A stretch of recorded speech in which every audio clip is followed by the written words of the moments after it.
Un moniteur 27 pouces de bureautique peut coûter à peine 100 €. Des fois, il y a des moniteurs qui coûtent 6 fois plus cher, qui sont 4K, qui sont incurvés et qui ont beaucoup plus d'images par seconde. On appelle ça les Hertz. Est-ce que vraiment ça vaut le coup? Est-ce qu'on a besoin d'acheter ces matériels? Est-ce qu'on est plus puissant, plus performant avec ça?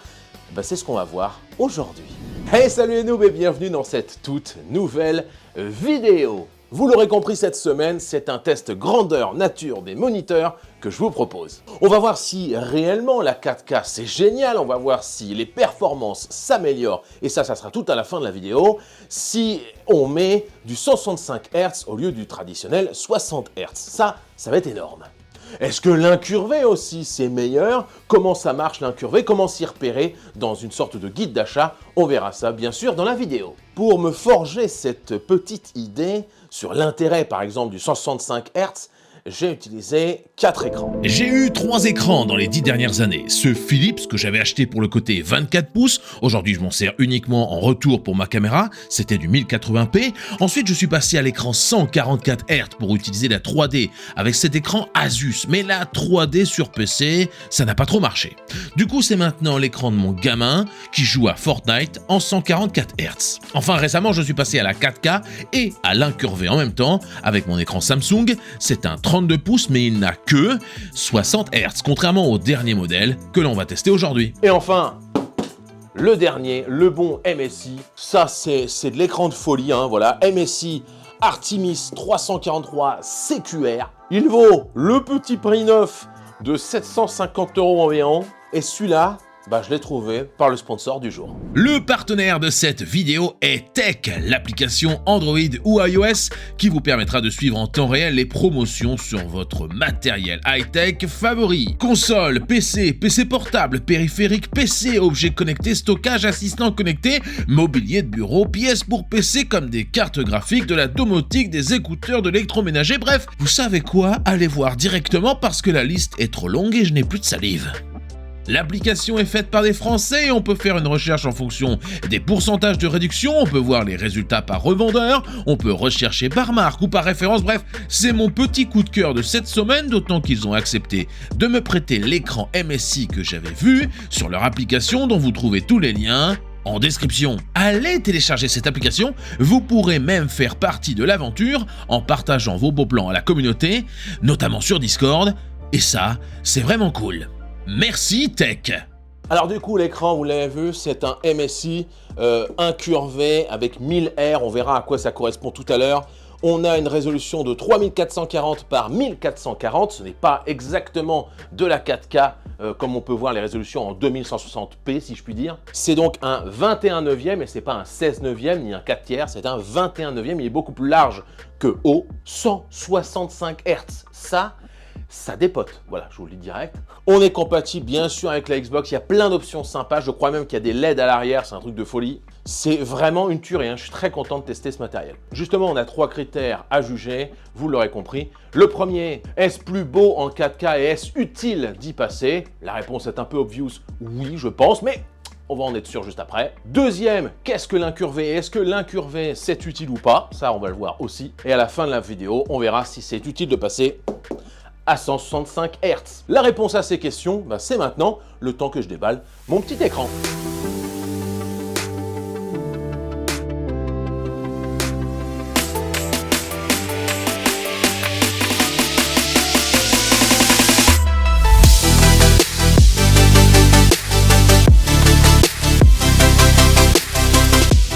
Waouh.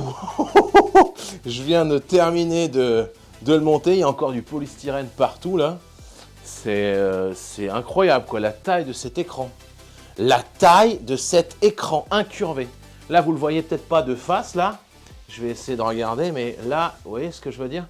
Là en termes d'incurvé, c'est vraiment énorme.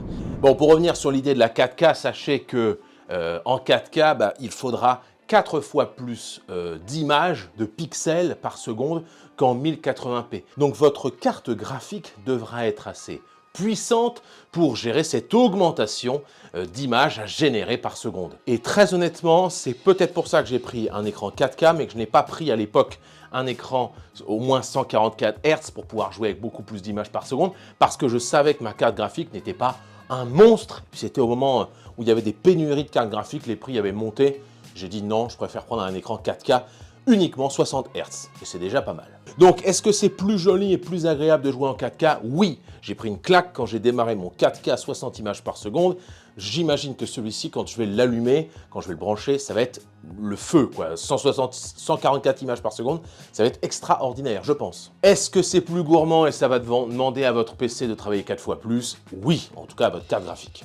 En revanche, si vous avez une console de dernière génération, les PlayStation 5 ou eh bien, les Xbox Series X ou Series S, eh bien, elle est prévue pour vous sortir 120 images par seconde. Je pense qu'il est intéressant de passer à la question 2.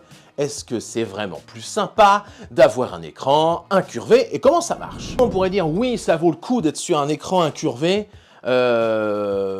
Pourquoi pas? Et c'est pour ça que quand je suis passé à l'écran incurvé, j'avais dit bof, est-ce que vraiment ça va m'être utile? Je ne savais pas trop, etc. Mais j'avoue que maintenant que j'y suis passé, j'aurais du mal à revenir à avant. À brûle pour point, c'est quand même une vieille expression, on est d'accord. On pourrait dire que oui, c'est carrément mieux parce que ça va épouser la forme de notre œil et donc de notre regard. Je le ressens un peu sur mon moniteur actuel, j'ai un véritable confort à regarder par exemple un film. Ouais, c'est plutôt agréable. Et pourtant, il n'est qu'à 1500 R. Alors, 1500 R, qu'est-ce que ça veut dire? Parce que vous avez des écrans qui ont 1000 R, comme celui-ci, 1500 R comme le mien, 2000 R, 3000 R, 4000 R. Qu'est-ce que veulent dire les R? Eh bien, je vous explique ça tout de suite. Avec ce graphique magnifique réalisé sous Paint, vous comprenez aisément qu'à 500 R, le R signifiant rayon, la courbure est beaucoup plus forte. À 3000 R, le rayon est beaucoup plus grand et la courbure est beaucoup plus faible. C'est simple, non? Du coup, un autre truc facile à retenir, à 4000 R, on conseille d'être à 4 mètres maximum de l'image pour bénéficier de la courbure. À 1000 R, c'est 1 mètre maximum. Normal, quoi. Ici, celui-là est à 1000 R, on a une belle courbure. Et c'est assez important. Du coup, quel est l'avantage d'un écran incurvé? C'est simple, j'en vois 3. 1, une meilleure immersion. On n'est pas non plus, faut pas déconner, dans un casque de VR où on a vraiment toute l'image devant nous, mais j'avoue qu'on est quand même un peu mieux dans les jeux vidéo notamment. On a un meilleur confort de l'œil. Ça ne changera rien en termes de lumière bleue, etc. Où ça peut fatiguer la rétine, etc. Mais certaines études ont montré que les douleurs oculaires étaient diminuées quasiment jusqu'à 50% avec des écrans à 1000 R comme ça. Enfin, et ça se dit tout simplement, il y a moins de déformation de l'image puisque quand on se pose devant un écran comme ceci, eh bien tout ce qui est côté gauche et côté droit, ça met quasiment en face en fait. Alors si c'était droit, eh bien ça serait un petit peu déformé puisque l'image serait ici. Pour finir et pour répondre à ma question, est-ce qu'incurvé c'est mieux? Oui, la réponse est oui. Clairement, moi je l'apprécie, mon 1500 R, c'est vraiment très agréable. Sauf que quand on regarde par exemple la ZLAN 2023, vous savez la LAN organisée par Zerator, où il y avait plusieurs dizaines et même centaines de joueurs, eh bien on s'aperçoit qu'il n'y a pas tant de moniteurs incurvés que cela. Allez, dernier aspect et dernière question que vous vous posez tous, est-ce qu'on est vraiment plus performant? Est-ce qu'on est plus rapide, par exemple sur un FPS, quand on joue sur un moniteur à 165 FPS, quand notre PC est capable d'afficher 165 images en une seconde, est-ce qu'on est plus performant que quand notre PC ne fait que 30 images par seconde? Wouah, c'est grand, c'est immense. Je sais pas ce que tu en penses, mais... C'est vrai que c'est bien. Wow, mais la taille du truc, la taille du bousin. Alors, c'est immense, mais ce n'est pas la taille qu'on va juger, c'est le nombre d'images par seconde et notre performance. On a lancé avec mon gamin sur Steam le jeu gratuit 3D Aim Trainer et on a mesuré nos statistiques au fur et à mesure des parties. Pour ce test, on n'a rien laissé au hasard. J'ai demandé à mon fils de tenter de faire 5 runs à 165 FPS. Il a ensuite refait 5 fois le même test avec 60 FPS, puis 5 fois encore avec 30 FPS. On a noté l'ensemble de ces résultats sur un tableur et j'ai fait exactement la même chose ensuite. Sauf que moi, j'ai carrément mis 24 images par seconde au lieu de 30 FPS. Les résultats sont hallucinants. Un mot à dire pour votre performance? Je sais pas, j'attends les résultats. Là, c'est le dernier des 30 images. Je suis passé à 24 images parce que 30, je trouve que c'était trop. 3311, voilà, 3311. J'ai fini. Je pensais qu'on allait faire à peine mieux avec 165 Hz, mais j'étais loin de m'imaginer ce que l'on allait découvrir. Déjà, je mets une misère à mon gamin de 12 ans, ça c'est la base, c'est le daron, je voulais juste caler ça, merci, au revoir. Non, les meilleurs résultats sont en 60 FPS, et ça, c'est incroyable. Voilà, je suis sur les fesses. C'est hallucinant. J'ai ensuite refait une moyenne pondérée dans mon Excel en retirant le meilleur run et le pire pour voir, mais c'est toujours pareil. Alors certes, on peut dire que le meilleur record de mon gamin a été en 165 Hz, ok. On peut dire que notre pire record à tous les deux a été notre premier run en 165 Hz, ok. Oh 3421. Alors on s'était entraîné en plus avant, hein. Je comprends vraiment pas. J'ai volontairement commencé par les 165 Hz, puis les 60 et enfin les 24 Hz pour ne pas que nos résultats soient faussés et qu'on voit vraiment ce que je pensais, la domination des runs à 165 Hz. Mais en fait, non. Allez, 3314. 200. 3268 alors que t'es en 30 FPS, aïe.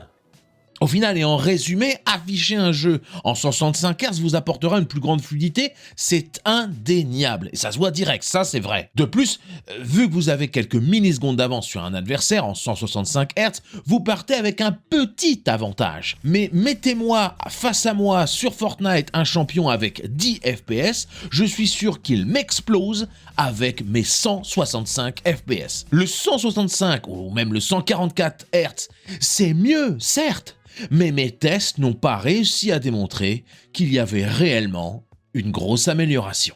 Merci 1000 fois d'avoir regardé cette vidéo. Merci à l'application Tech d'être partenaire de cette vidéo. Ça m'a fait extrêmement plaisir. Vous pouvez trouver tous les liens en description. Allez-y, de ma part, ça leur fera plaisir, j'en suis sûr. Ils ont aussi un Discord qui est très pratique si vous voulez aussi balancer des bons plans à la communauté. Désormais, moi, je vais essayer de gérer le fait de le garder parce que il est vraiment imba, ou alors je vais mettre un peu d'argent de côté pour payer les 740 € de ce moniteur ou les 608 sur Amazon, là en ce moment où il y a une petite promo parce qu'il est d'occasion. Bon, je vais voir, je vais essayer de l'avoir parce que je suis vraiment tombé amoureux de ce truc. Ça m'embête de le redonner, mais bon voilà, c'est un accord, il n'y a pas de souci, je vais le redonner.